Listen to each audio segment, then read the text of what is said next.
Hi folks, today's review will be based on the 2014 M135i. Given I've driven the F20 118i, 1160, and the fact that BMW doesn't even list this as one of their M cars, it shouldn't be too dissimilar, right? Well, apparently not, because the owners told me it's a bit bonkers, so let's begin this review. First up, modifications, as of course this car isn't stock. It features a tune, decat downpipe and charge pipe kit, all installed by BM Performance down in Staffordshire. And I'll tell you what, they've done a blimey good job, because take a listen to this exhaust note.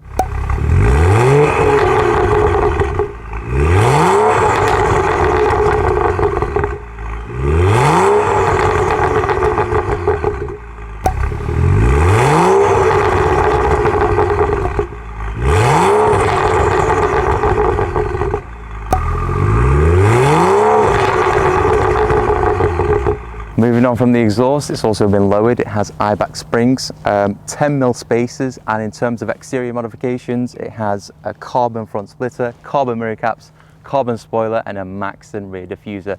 These are all quite tasteful modifications, and it does bring a certain stance to this car. The model variant that I'm reviewing is, as mentioned, the 2014 M135i 3-door with the 3-litre tuned petrol engine producing about 385 brake horsepower and 608 Newton meters of torque, which is a lot.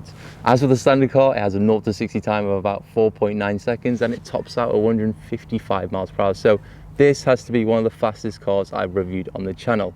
Bear in mind, this is tuned, so that 155 miles per hour top speed is it doesn't apply to this car. As for the running costs, car tax will cost you about £265 per year as it emits 175 grams per kilometre of CO2. And in terms of second-hand car prices, it ranges from anything between 13 to 17 grand.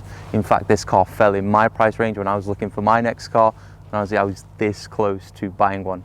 Why didn't I? Because it has atrocious fuel economy. You'd be lucky to be getting 33 to the gallon. It's more like 22 miles per gallon around town. Given this is a 3-door hatchback, it's still quite big for its boots. It weighs in at 1.45 tons, has a length of 4.3 meters and a width of 2 meters. But the fact that it's rear-wheel drive does mean it's extremely impractical.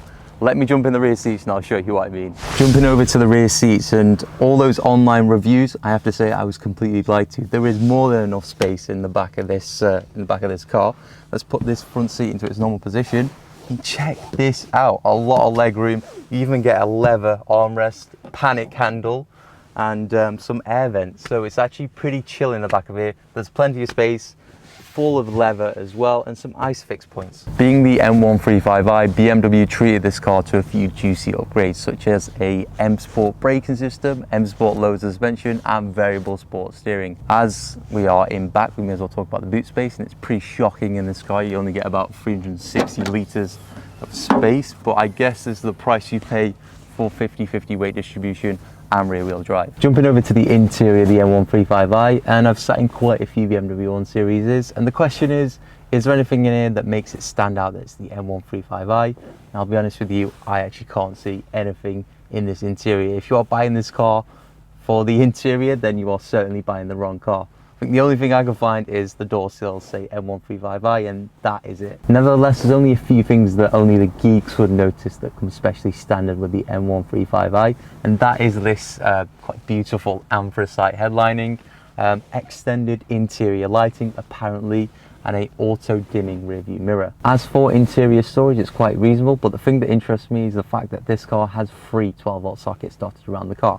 There's one in the center console, which everyone knows about, there's one in the boot, and the one that many people don't actually know about is the fact that there's one located right underneath the passenger glove box. Unfortunately, this car doesn't come with the ProNav navigation, which has the biggest screen, and that unfortunately means you can't have your sport mode configuration to change between, you know, your chassis and throttle response.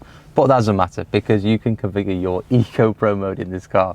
There's 2 options to tick: Eco Pro Limit and Eco Pro Climate Control. I have no idea what they mean and what they do, but it's just there. Anyway, I'm raring to drive this car, so let's hit the road and see what it's like.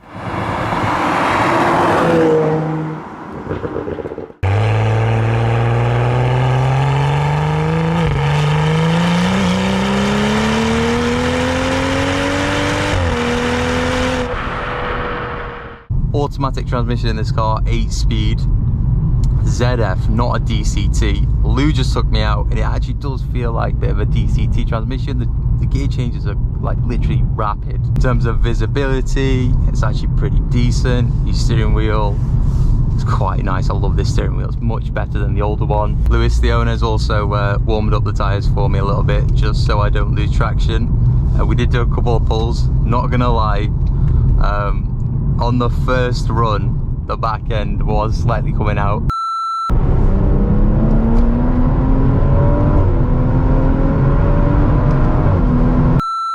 And I can feel it, you know, trying to gain traction, but it's after the tyres are slightly warmed up, it seriously does pin down, and you can put your foot down quite a bit.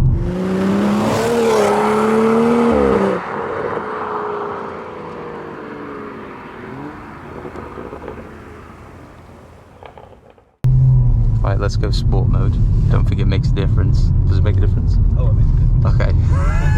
Moving this across to sports. Yeah. Okay, and we'll go third. Yeah, go third. Let's go for it. Holy crap.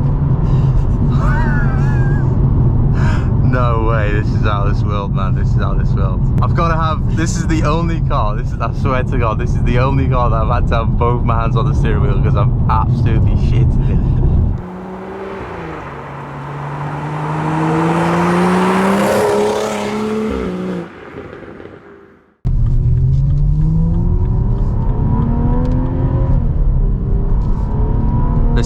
This is not even 20%. It's not even 20%.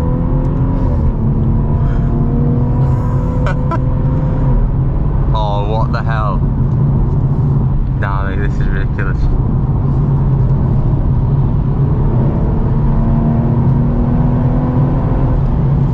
Whoa, wow. This is so quick. This is so quick. I didn't even notice the speed I was doing. This is ridiculous. So that's a little tour and review on the 2014 M135i. This is drastically different to your regular 1 Series, and it's actually concerning how big the difference is. But it actually kind of makes sense now as to why BMW need all this space underneath the bonnet. I think this is quite a special car. We won't see a car like this ever again, so I urge you to try test drive one, or maybe even buy one before the world goes fully EV.